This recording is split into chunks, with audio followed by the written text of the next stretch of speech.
नमस्कार दर्शकों, मैं हूं रजनी और बहुत बहुत स्वागत करती हूं आपका दूरदर्शन हिमाचल के कार्यक्रम खेल जगत में। दर्शकों, आपने ये लाइनें तो बहुत सुनी होगी, बचपन से लेकर अभी तक हम सुनते आ रहे हैं कि पढ़ोगे लिखोगे बनोगे नवाब, खेलोगे कूदोगे होंगे खराब। लेकिन दर्शकों, क्योंकि हमारा कार्यक्रम है खेल जगत और हमारा काम है आपको खेलों के बारे में बताना, लेकिन आज के इस कार्यक्रम में हम आपके लिए कुछ हटकर लेकर आए हैं। खेल जगत कार्यक्रम कि आज की इस कड़ी में हम जिस विषय पर बात करने वाले हैं वो है व्यक्तित्व विकास में खेलों का महत्व। दर्शकों, व्यक्तित्व जिसे हम पर्सनैलिटी कहते हैं, उसका मतलब होता है किसी व्यक्ति की विशेषता, उसके गुण, और इसके बहुत से तत्व भी होते हैं। वो शारीरिक, सामाजिक, मानसिक इत्यादि ऐसे कई तत्व हैं जो हो सकते हैं। और जब हम लोग व्यक्तित्व की बात करते हैं और ये कार्यक्रम हो खेल जगत का, तो हमारे साथ अतिथि भी ऐसे होने चाहिए जो खिलाड़ी हो और उन्होंने खुद अपने जीवन के अनुभव से कुछ सीखा हो और वो इस विषय पर बताएंगे। तो आज के इस कार्यक्रम में जो हमारे साथ अतिथि हैं इस विषय पर बात करने के लिए, वो हैं national badminton player, Himachal Pradesh विश्वविद्यालय से इंग्लिश के एसोसिएट प्रोफेसर हिमांशु परमार जी। सर, बहुत बहुत स्वागत है आपका हमारे इस कार्यक्रम में। सर, क्योंकि हम कार्यक्रम की बात कर रहे हैं व्यक्तित्व विकास की, तो सबसे पहले तो हमारे दर्शक यही जानना चाहते हैं कि व्यक्तित्व या पर्सनैलिटी क्या चीज़ है?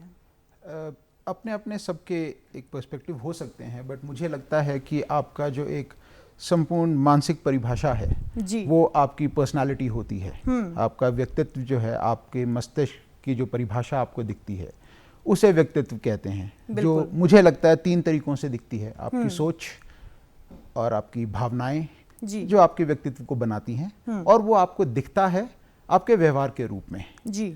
और उस चीज़ को बनाने के लिए या व्यक्तित्व को निखारने के लिए मुझे लगता है हम 2 मोटे तरीकों से बात कर सकते हैं। पहले, आप जो कोई चीज़ पढ़ते हैं, अच्छा, दर्शन शब्द हम इस्तेमाल कर लेते हैं, अच्छा, मेरे लिए वो थियरी है, और उसके साथ मैं रखता हूँ प्रैक्टिकल, जो आप लाइफ को जीते हैं कि चीज़ें कैसी होनी चाहिए, नहीं होती हैं, हो रही हैं वो। अच्छा। मुझे लगता है हो रही हैं में खेल आपको बहुत सी चीज़ें आपके व्यक्तित्व को लेके आपको सिखाता है। बिल्कुल। तो मुझे लगता है व्यक्तित्व को हम इस तरह से एक नटशेल में देख सकते हैं।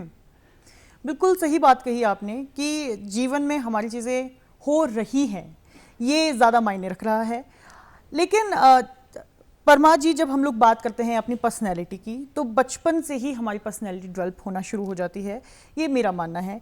लेकिन मुख्यतः हम कब मानते हैं कि हमारी पर्सनैलिटी कब से डेवलप होना शुरू हो जाती है, और किस तरह का माहौल हमें अपनी पर्सनैलिटी को बनाने के लिए चाहिए होता है?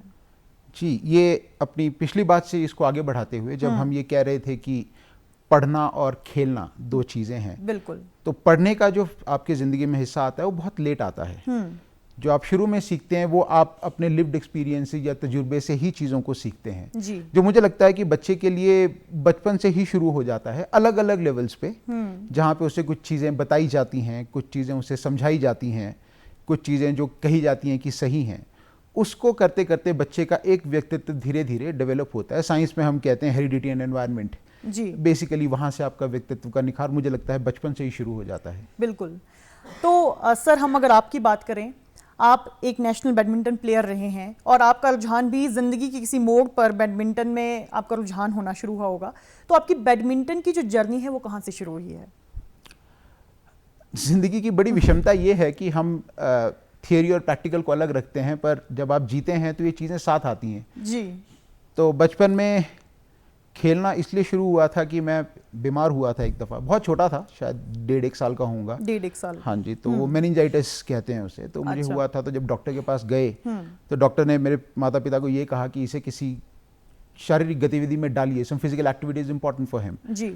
तो अब वो शिमला की स्थिति को देखते हुए गेम्स कौन सी पॉसिबल थी, तो घर वालों ने मुझे आस पड़ोस के लोगों को देख के बैडमिंटन में डाला। प्लस क्योंकि मैं चौड़ा मैदान में ही रहता था, अच्छा। तो यहाँ पे जो पीटर हॉफ के नीचे हॉल है, वहाँ पे कोच बैडमिंटन की कोचिंग देते थे, तो फिर वो वहाँ से बैडमिंटन के प्रति रुझान कह लीजिए या शौक कह लीजिए, वो उस उम्र से धीरे धीरे बढ़ता गया जी। तो मतलब आपने फिटनेस के लिए शुरुआत की थी, लेकिन धीरे धीरे वो आपको पैशन बनता चला गया, आपका रुझान ज़्यादा बढ़ता गया, तो आप बैडमिंटन खेलते गए। और जब आपने बैडमिंटन खेलना शुरू किया तो आपने किस तरह की चीजें अंतर पाया खुद में कि एक आम बच्चा आप हो सकते थे लेकिन आप उसके बाद खिलाड़ी बने हैं, तो एक खिलाड़ी के तौर पर आपने किस तरह से अपने आप को अलग पाया है? मुझे लगता है ये चीज़ समझने के लिए थोड़ा वक्त लगता है जी। मुझे याद है मैंने जब खेलना शुरू किया था कोच के पास, तब मैं दूसरी क्लास में था जी। तो तब बहुत छोटे होते हो, बट इवेंचुअली जब हम रिट्रोस्पेक्शन में चीज़ों को देखते हैं, पीछे जाकर जब चीज़ों को समझने की कोशिश करते हैं, तो मुझे जो चीज़ समझ आती है उसमें एक ये थी कि चीज़ों के प्रति फोकस करने का जो आपका तरीका होता है वो खेल के साथ बदल जाता है। अच्छा। आपका जो ध्यान हटता है चीज़ों से, आपका जो कंसंट्रेशन जोन होता है, एक पीरियड होता है, वो खेलने से बढ़ता है। बिल्कुल। तो वो क्योंकि आप जब खेलते हैं तो आप 1 घंटा 1.5 घंटा आप खेलते चले जाते हैं और आपको अच्छा भी लगता है बच्चा होने के नाते खेलना, तो आपका फोकस पीरियड बहुत लंबा हो जाता है। अच्छा। जो फिर आपको पढ़ाई में बहुत मदद करता है, क्योंकि फिर आपको समय कम लगता है चीज़ों को समझने के लिए। तो उस लिहाज से मुझे लगता है कि शुरू से ही खेल ने मुझे ये चीज़ सिखाई कि जहाँ मेरे दोस्तों को कोई चीज़ करने में अगर 1 घंटा लगता था, मैं उसको शैक्षणिक कार्य को आधे घंटे में खत्म कर देता था। जी, वो मुझे सबसे पहली जो मुझे याद है चीज़ों की, वो ये उसमें से एक है। और ये कारण आपने दिया कि फोकस जो है बढ़ जाता है, ध्यान लगाने की क्षमता। दूसरा, आप चीज़ों के में दबाव नहीं लेते। अच्छा। खेल एक ऐसी चीज़ है जब आप हर वक्त दबाव में रहते हैं, तो जब आप पढ़ाई में आते हैं या आप वैसे जिंदगी में आते हैं तो आपको समय मिलता है जी। जो खेल में नहीं होता। तो दबाव को झेलने की जो क्षमता है वो खेलने से बहुत अच्छी हो जाती है। अच्छा। तो वो भी मुझे लगता है कि स्कूल में छोटे बच्चों के लिए क्या होता है, टेस्ट हो गए, प्रैक्टिकल हो गए, फाइनल एग्जाम्स हो गए, तो मैं देखता था मेरे दोस्त पढ़ रहे हैं किताबें लेके और मैं बड़े आराम से इधर उधर घूमते हुए थे बिना किसी चिंता के अपने एग्जाम दे देता था। तो मुझे लगता है ये 2 चीज़ें शुरू से ही बहुत मददगार रही हैं जिन्होंने मुझे निखारा है एक व्यक्ति के तौर पर, कि एक फोकस बनेगा और दूसरा आप अंडर प्रेशर कैसे काम करते हैं। आप परफॉर्मेंस करनी सीख लेते हैं दबाव में। अच्छा जी, ठीक है। तो उसके बाद अगर हम लोग बात करें, आपने पढ़ाई और इसका तालमेल तो बताया है कि फोकस करना हम लोग सीख रहे हैं और ये सारी चीज़ें मैनेज हो जाती है। बैडमिंटन के अलावा ऐसे कौन से खेल थे जो आप खेला करते थे? बैडमिंटन के अलावा शायद मैं ये भी कहूँगा कि मेरी स्कूलिंग बहुत अच्छी रही है। अच्छा। मैं एडवर्ड से पढ़ा हूँ, तो वहाँ पे उस समय पे हर खेल पे ध्यान दिया जाता था, बट बैडमिंटन के अलावा मेरा रुझान क्रिकेट के प्रति बहुत रहा है जी। तो वो एक ऐसी दूसरी गेम है जो मैंने बड़े शौक से बहुत लंबे समय तक खेली है। बिल्कुल। तो आज के दिन अगर हम लोग बात करें तो आज भी आप खेलते हैं या फिर आज के दिन आपकी जो खेल है वो छूट चुके हैं? जब मैं हरियाणा गया था उस वक्त पे खेलना छूट गया था क्योंकि नया विश्वविद्यालय बना था जी। तो वहाँ पे खेल की ज़्यादा सी हमारे पास फैसिलिटीज़ नहीं थी, बट अब भगवान की कृपा से वापस आ गया तो यहाँ पे आके मैंने फिर खेलना शुरू किया है। मैं दोनों गेम्स खेलता हूँ। शाम के टाइम जो है मैं इंदिरा गांधी स्पोर्ट्स कॉम्प्लेक्स में, शुरू में राजभवन में भी गया यहाँ पर। अच्छा। बैडमिंटन 1.5 घंटा खेलते हैं। क्रिकेट मैंने फिर खेलना शुरू किया है। तो इस वक्त पे मैं मास्टर्स में बैडमिंटन में 35 और 40 कैटेगरीज में डिस्ट्रिक्ट चैंपियन हूँ सिंगल डबल्स में, और क्रिकेट में मास्टर्स कप होता है यहाँ पे एक, उसके हम विनर हैं पिछले साल के जी। तो वो दोनों खेल जो हैं अपने मैं पूरे शौक के साथ दोबारा खेल रहे हो। जी, आपने बहुत अच्छी बात बताई हमें कि खेल आज भी आपके साथ जुड़ा हुआ है और शायद हर किसी इंसान के साथ किसी न किसी तरह से जुड़ा रहता है। अगर हम वापस पीछे चलें तो खेल हमारे पास अलग अलग तरीके के होते हैं। अब कुछ हम लोग इंडोर स्पोर्ट्स कहते हैं, किसी को हम आउटडोर्स, और अगर हम लोग पर्टिकुलरली बात करें तो कुछ एक इंडिविजुअल स्पोर्ट्स हम खेलते हैं, कुछ एक हम टीम के साथ खेलते हैं। तो ये जो अलग अलग तरह के स्पोर्ट्स हैं, क्या इनका हमारी पर्सनैलिटी पर, हमारी व्यक्तित्व पर अलग अलग तरह से असर पड़ता है? क्योंकि मैंने दोनों खेल खेले हैं जी।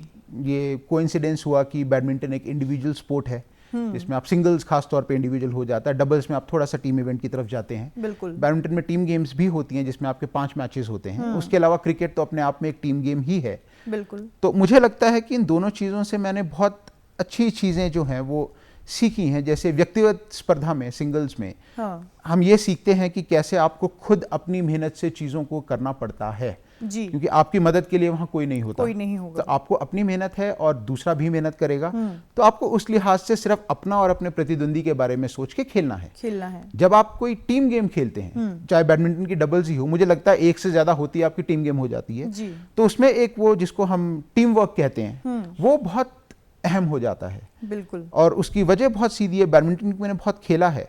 डबल्स में आप ये नहीं कह सकते कि अगर 2 खिलाड़ी पार्टनर्स हैं और वो सिंगल्स खेलेंगे तो वो डबल्स अच्छा खेल जाएंगे। वैसा नहीं होता। तो आपको दूसरे की खूबियों और कमजोरियों के लिहाज से अपनी गेम देखनी पड़ती है और दूसरे को भी वही करना पड़ता है। तो अपने नजरिए से अगर मैं कहूँ तो अपने पार्टनर को देखकर मुझे अपनी गेम को थोड़ा सा मॉडिफाई या चेंज या बदलना पड़ता है। और क्रिकेट जैसी गेम से हम ये सीखते हैं कि आप अपना सर्वश्रेष्ठ दीजिए, बट आपकी जीत या हार आपकी पूरी टीम पे निर्भर करती है जी। तो आप जितनी मर्जी कोशिश कर लें, बट आपको अपने साथ एक संतुलित टीम लेके चलना पड़ता है। तो वो टीम वर्क के साथ, और उसमें आप जब आप जीतते हैं, कई बार आप अच्छा खेलते हैं आप जीत जाते हैं, कई बार आप बुरा खेलते हैं आप तब भी जीत जाते हैं, फिर आप अच्छा खेलते हैं आप हार भी जाते हैं। हाँ जी। तो टीम गेम में ये होता है कि आपको पता है आपने अच्छा किया बट टीम हार गई। तो एक भावनाओं का जो नियंत्रण होता है वो आप टीम गेम में बहुत अच्छा सीखते हैं। वो इंडिविजुअल में क्योंकि आपका अपना इमोशन है तो वो आपका रहता है, बट टीम गेम में वो बदल जाता है जी। तो मोटे तौर पर अगर हम कहें तो जब हम लोग व्यक्तिगत कोई खेल खेल रहे हैं तो वहां पर हम खुद को निखार रहे हैं, लेकिन सिर्फ अपने तरीके से। जब हम टीम के साथ काम कर रहे हैं तो ये हमारी लीडरशिप क्वालिटीज को भी उभार कर ला सकता है। किस तरह से हम 4 लोगों के साथ मिलकर काम करेंगे, टीम वर्क किस तरह से होगा, ये भी हम लोग निखार कर ला सकते हैं। तो अलग अलग महत्व है इन सब चीज़ों का। दूसरी हम लोग बात करें कि हम लोग जब पर्सनैलिटी की बात करते हैं तो वहाँ पर हम अपनी फिजिकल फिटनेस को भी लेकर आते हैं, लेकिन कुछ एक गेम्स हमारी ऐसी भी हैं जो हम लोग, जैसे चेस है, पूरा दिन भर बैठ कर खेलेंगे, तो उस चीज़ का हमारी पर्सनैलिटी पर किस तरह से प्रभाव पड़ता है? एक तो वो कहावत जो हमने सुनी है कि a healthy mind resides in a healthy body. बिल्कुल। तो अगर आप चेस में भी हैं तो एक स्पोर्ट्समैन होने के नाते हर एक स्ट्रीम का अपना एक कॉमन फैक्टर्स होते हैं और कुछ हर गेम के अपने स्पेसिफिक फीचर्स होते हैं। बट एक टर्म जो हम स्पोर्ट्स में यूज करते हैं उसको हम जनरल फिटनेस कहते हैं, फिजिकल लेवल पे। वो हर गेम में लाजमी जरूरी है, चाहे वो चेस है या कैरम है या क्रिकेट है, बैडमिंटन है, हर गेम की एक जनरल फिटनेस होती है। वो मुझे लगता है कि चाहे वो चेस का खिलाड़ी भी है वो उतनी फिटनेस करता ही करता है। वो स्पोर्ट्स का एक बहुत बहुत अहम हिस्सा होता है। बस वहाँ ये है कि आप एक गेम की प्रिपरेशन अलग तरीके से करते हैं। तो चेस की प्रिपरेशन शायद एक कमरे में बैठ के होती है, बट ये मैं नहीं मान सकता कि वो शारीरिक कसरत नहीं करते। दूसरी चीज ये है कि जब आप इस तरह की कोई गेम खेलते हैं तो आपका जो अपना व्यक्तित्व होता है वो उस गेम में दिखता है, जो शायद आउटडोर में या जब आप कोई फिजिकल एक्टिविटी वाली गेम खेलते हैं तो वहां पे आपकी फिजिकल एंड्योरेंस ज्यादा टेस्ट होती है। बिल्कुल। और आपकी मेंटल एंड्योरेंस कंपैरेटिवली कम होती है। चेस में वो उल्टा हो जाता है, फिजिकल कम होती है, मेंटल एंड्योरेंस आपकी ज्यादा चेक होती है। हम मानसिक रूप से वहां पे आपको बहुत परिपक्व और बहुत पक्का होना पड़ता है, जो शायद एक में भी एक बैडमिंटन प्लेयर उतना ना हो, चेस वाला होता है। उसकी व्यक्तित्व उस हिसाब से निखरता है कि वो, जिसको हम कहते हैं थिंकिंग ऑन योर फीट, आप एकदम से सोचते हैं, चीजें अकस्मात बदल जाती हैं तो आपको सोचना पड़ता है। वो आपके व्यक्तित्व में ऐसी गेम्स खेलकर आता है। और मुझे ये लगता है कि कोई इंसान जो गेम्स खेलता है उसको इनवेरिएबली एक कॉम्बिनेशन बन जाता है। जैसे मैं बैडमिंटन खेलता हूं तो मुझे थोड़ी बहुत चेस भी आती है जी। तो उस तरह का आप एक स्पोर्ट्समैन होने के नाते आप एक कलेक्शन गेम्स की रख लेते हो। हाँ, कि ये नहीं है कि आप चेस के खिलाड़ी हैं तो आप चेस ही कर रहे हैं, आप कुछ ना कुछ कर रहे होते हैं। सचिन तेंदुलकर बैडमिंटन के बेहतरीन खिलाड़ी हैं। बिल्कुल। तो वो इस तरह से चलता है। हाँ, अब हम लोग अगर बात करें, जैसा कि हमने कहा था कि जब हम अपने व्यक्तित्व का विकास कर रहे होते हैं तो हमारी सोसाइटी, हमारी संगत, चाहे वो कोई भी क्षेत्र हो, हम पर प्रभाव डालती ही डालती है। एक खिलाड़ी के तौर पर जब हम अपनी टीम के साथ खेल रहे होते हैं तो हमारी टीम में हमेशा हमें एक तरह का इंसान नहीं मिलेगा।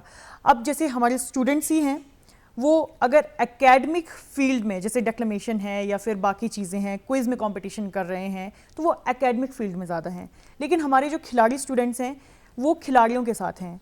अब कभी कभी हम लोग कह देते हैं कि खिलाड़ी जो होते हैं थोड़े से अलग होते हैं, ज़्यादा पढ़ाई की तरफ उनका रुझान नहीं होता है। अगर हमारा बच्चा वहाँ पर जाएगा तो थोड़ा बिगड़ ना जाए, पढ़ाई की तरफ रुझान कम ना हो जाए। तो ऐसे में आपका क्या कहना है कि वहाँ पर उसकी पर्सनैलिटी पर क्या इम्पैक्ट पड़ता है? मुझे लगता है जो आप कह रहे हैं मैं उसका उल्टा सोचता हूँ। जहां तक बिगड़ने की बात है, अगर नहीं बिगड़ा हुआ पर इन द सेंस मतलब बिगड़ेगा ही, मैं उस सेंस में इन जनरल कहा जाता है जी। वो मुझे उल्टा इसलिए लगता है कि मुझे ये भी लगता है कि अगर आपके पास, जैसे अगर मैं अपना बचपन याद करूं जी, तो सुबह उठ के आप पहले थोड़ी कसरत करने जाते हैं, फिर आप स्कूल चले जाएंगे, कॉलेज चले जाएंगे, वहां से आप प्रैक्टिस करने चले जाएंगे, वहां से आप जब तक वापस आएंगे 9-10 बजे तो आप थके इतने होते हैं कि आप आके सो जाते हैं। बिल्कुल। तो आपकी जो जिस तरह की आजकल डाइवर्जन्स या आप कह लीजिए जो चीज़ों में इधर उधर फैल गई हैं चीज़ें, आप उनसे बच जाते हो। मुझे याद है कि शायद माल रोड का पहला चक्कर, जिसको हम गेड़ी भी बोलते हैं वैसे, वो माल रोड का पहला चक्कर मैंने 96 में लगाया था। मैं 16 साल का था और वो उस दिन था जिस दिन स्पोर्ट्स कॉम्प्लेक्स का इनॉग्रेशन हुआ था। वाह। उसके अलावा माल रोड जाने का मतलब था घर वालों के साथ जाना है, सामान लेना है, घर आना है। हाँ। तो इस तरह की जो चीज़ें हैं मुझे लगता है उसमें बिगड़ने का ज़्यादा चांस होता है, जो आपके पास वक्त ज़्यादा होता है, जिसको आपने दूसरी टर्म में कहा गेड़ी मारना। यस, बेसिकली गेड़ी गलत नहीं है, बट इन जनरल जो अगर आप बात करें तो आपका एक ध्यान एक तरफ लग जाता है जी। तो आप फिर चीज़ों को उसी तरीके से देखना शुरू करते हैं। और फिर क्योंकि आप कोई गेम खेल रहे हैं तो आपको ज़्यादातर लोग ऑलमोस्ट एक लेवल के मिलते हैं लगभग। जैसे क्रिकेट में हालांकि 11 खिलाड़ी होते हैं, 14 लोग टीम में होते हैं, बट आपको इतना ड्रास्टिक डिफरेंस नहीं मिलेगा कि आपको लगेगा बिल्कुल दो अलग ही ऑपोजिट लोग आपके सामने खड़े हैं। तो कॉमन उसमें आपके लिए रहना और चीज़ों को हैंडल करना थोड़ा आसान हो जाता है। प्लस वही है। परमार जी, हम आपसे एक और बात जानना चाहेंगे कि जब आपका समय था उस टाइम पर बातें अलग हुआ करती थी, हमारे पास स्मार्टफोन नहीं हुआ करते थे, हम ज़्यादातर मैदानों में रहा करते थे। लेकिन आजकल क्या हो गया है कि हमारे पास डिजिटल हो गया है सब कुछ। हमारे पास स्मार्टफोन है, हमारे पास स्क्रीन्स हैं, क्रिकेट खेलना हो तो भी हम लोग स्क्रीन पे खेलते हैं, या फिर हमने अगर बाइक भी चलानी हो तो भी हम स्क्रीन पे ही चला लेते हैं। तो इस तरह से हम लोग आज के तौर पर अपनी जो डेवलपमेंट है पर्सनैलिटी की, उसको किस तरह से अलग पा रहे हैं? देखिए, मेरे एक दोस्त ने मुझे कहा था कि कोई भी चीज़ पूरी तरह ख़राब नहीं होती। बिल्कुल। तो स्टंटिंग एंड डेवलपिंग दोनों चीज़ें जो हैं वो उस हर चीज़ का एक हिस्सा होती है। तो एक छोटा सा किस्सा मुझे याद आया, वो ये था कि एक दफ़ा जब मैं हरियाणा में था जहाँ मैं पहले जॉब करता था, तो एक बच्चा मेरे पास आया, उसने मुझे कहा कि भैया आज मैंने क्रिकेट में 220 रन बनाए। जी। ट्रेडिशनल माइंडसेट का तो मेरे दिमाग में तो खेलने कहाँ गया था, मैं प्ले स्टेशन खेल रहा था। अच्छा। This is what he said. तो वो परिवेश बदला है। और उस चीज़ में जो मुझे लगता है कि अगर मैं इसकी थोड़ी सी दिक्कतों की बात करूं, अगर आप डिजिटाइज्ड वर्ल्ड की बात कर रहे हैं जी, तो मुझे लगता है कि अगर आप घर पे रहते हैं तो आपकी शारीरिक जो क्षमता है वो थोड़ी सी कम हो जाती है। क्योंकि मुझे याद है हम लोगों के खेल सिर्फ घर के बाहर ही हुआ करते थे। बिल्कुल। घर के अंदर खेलने का मतलब नहीं होता था। तो कहीं ना कहीं आप गलियों में खेल रहे हैं, पगडंडियों में खेल रहे हैं, सड़क पे खेल रहे हैं, बट आपकी एक एंड्योरेंस बढ़ती है, which also makes you mentally stronger. Because आप छोटी मोटी चीज़ों की तो वैसे ही परवाह नहीं करते थे। घर के अंदर बैठे एक सिक्योर एम्बियंस में, where you are basically, I use the word spoon fed. अच्छा। जब आप स्पून फीड किए जाते हो घर के अंदर, तो आपका जो डेवलपमेंट है वो बहुत अलग लेवल का होगा। वो मुझे लगता है हमारे ज़माने में जब ये चीज़ें नहीं थी तो हमारी फिजिकल और मेंटल स्ट्रेंथ बहुत ज़्यादा थी जी। इतने साल, 16-17 साल से पढ़ा रहा हूँ, तो मैंने बच्चों में देखा है, हर आने वाली पीढ़ी की जो मेंटल स्ट्रेंथ मैंने देखी है वो थोड़ी सी पिछली वाली से कम है। वो एक कंसिस्टेंट डिक्लाइन मैंने नोटिस करा है, बहुत मेजर नहीं है जी, बट है। हाँ। जिस तरह से चीज़ें बदल रही हैं, ये तो हो गई खैर नुकसान की बात, बट ये है कि आज के परिवेश में माँ बाप के लिए ऑनलाइन गेमिंग वो एक जरिया है जहाँ पे वो अपने आप को, बच्चे को सेफ भी रख सकते हैं। घर से निकालना, हम तो चले जाते थे, बट आज के ज़माने में निकालना थोड़ा दिक्कत वाला हो सकता है। और अच्छाई उसकी ये है कि हम डिजिटल वर्ल्ड में रह रहे हैं, हर चीज़ ऑलमोस्ट डिजिटाइज हो चुकी है। किताबों से लेकर आपके जितने जॉब प्रोफेशंस हैं, टेक सेवी होना लाजिमी है, या एक मैंडेटरी रिक्वायरमेंट है जो आपसे मांगी ही जाती है। बिल्कुल। तो जब बच्चा छोटी क्लास से इन चीज़ों में देखता है तो वो हमारी उम्र तक आते आते वो उसमें इतना अच्छा हो चुका होता है कि वो उसे डिग्री की जरूरत नहीं पड़ती उसके लिए, basically he is employable on those terms, अगर मैं वैसे यूज़ करूँ। बिल्कुल सही बात कही आपने कि हमें आजकल के टाइम के साथ हमें बदलना पड़ता है और हर एक चीज़ के फ़ायदे और नुकसान होते हैं। लेकिन मैं आपसे पूछना चाहूँगी कि एक खिलाड़ी के तौर पर जो व्यक्तित्व विकास आपका हुआ है, उसने आपके पढ़ाई के क्षेत्र में, क्योंकि अब आप पढ़ा रहे हैं और आप एक लैंग्वेज पढ़ा रहे हैं, तो ये आपका किस तरह से मदद करता है? शुरू बचपन से करते हैं। जब मैंने खेलना शुरू किया था तो खेल कभी भी एक करियर ऑप्शन नहीं था मेरे लिए, क्योंकि मैंने आपको बताया था कि मैं बीमार था तो इसलिए वो खेलना शुरू किया था। तो करियर के तौर पे कभी भी खेल को नहीं देखा, तो हमेशा पढ़ाई उसके साथ रही है। और पढ़ाई में जब मैं पढ़ता था तो मैंने आपको बताया था कि फोकस करने में हेल्प मिलती है, वो था जब मैं स्टूडेंट था। अब जब मैं टीचर बना, जब मैंने पढ़ाना शुरू किया, तो वो जो एक खुलापन आप खेल में लेते हैं जो शायद एक कंप्लीटली एकेडमिक पर्सन में थोड़ा कम होता है। स्टीरियोटाइप स्टेटमेंट है, but we say that who is completely academic is also an introvert. बिल्कुल। वो एक जो एक्सट्रोवर्ट वाली जो फीलिंग है, हाँ, एज अ टीचर वो आपके लिए बहुत जरूरी है, because that makes you approachable to the students. बिल्कुल। अगर आपका बच्चा डिपार्टमेंट में आपके पास बात करने नहीं आ पा रहा, हाँ, तो कहीं ना कहीं आप अपने मकसद में फेल हो रहे हैं। तो वो एक बच्चों को जो एक माहौल देने की कोशिश है जहाँ पे वो मेरे साथ अपनी समस्याएं, अपनी बातें साझा कर सकें, मुझे लगता है ये चीज़ मैंने इतने साल के खेल में सीखी है कि दूसरा इंसान भी एक अपने आप में जो हम कह रहे हैं व्यक्तित्व है और उसकी अपनी खूबियां और कमियां हैं। तो अगर वो आपके पास आके अपनी बातें कर रहा है तो उतना स्पेस आपको उसे देना है, उसे समझना है भावनात्मक रूप से भी, और खुद बहुत उससे इन्फ्लुएंस नहीं होना है जी। ये सब चीज़ें मुझे लगता है खेल ने कहीं ना कहीं मुझे शिक्षक बनने में इस लेवल पे बहुत ज़्यादा मदद करी है। जी। तो हमारे कहने का ये मतलब है कि जब हम लोग खेल रहे थे तो उसी दौरान हमें कुछ ना कुछ ऐसी चीज़ें होती रही, हम दोस्तों के साथ मिलते रहे, हमने अपनी टीम के साथ ऐसा काम किया है, हमने उन्हें इमोशनली जाना और समझा है। और दूसरी तरफ हम बात करें तो हमारी पर्सनैलिटी डेवलपमेंट में हमारे इमोशंस जो हैं वो बहुत ज़्यादा अहम रोल अदा करते हैं। सर, ये भी जानना चाहेंगे कि आप बैडमिंटन के नेशनल प्लेयर थे, आप वहाँ से सीधा टीचिंग की फील्ड में आए हैं, ऐसा कैसे हो गया? ये इसका जवाब तो वही है कि खेल हमेशा एक एडिशनल चीज़ रही है। तो मुझे याद है घर वाले भी यही कहते थे कि आप खेल सकते हैं जितना मर्जी चाहें, बट साथ में पढ़ाई ज़रूरी है। तो मेरी पढ़ाई जो है वो साथ साथ चली है। और क्योंकि शुरू से ये था कि खेल को शायद 2 वजह थी, मैंने कभी इसको करियर के तौर पे नहीं देखा जी। और शायद मेरे घर वालों को एक वही है, एक मिडिल क्लास फैमिली के लिए पढ़ाई की अहमियत हम सब जानते हैं जी। तो शायद मेरे घर वालों को भी ये लगता था कि पढ़ाई इसके लिए बहुत ज़रूरी है। तो हमेशा पढ़ाई जो है उसके साथ चली।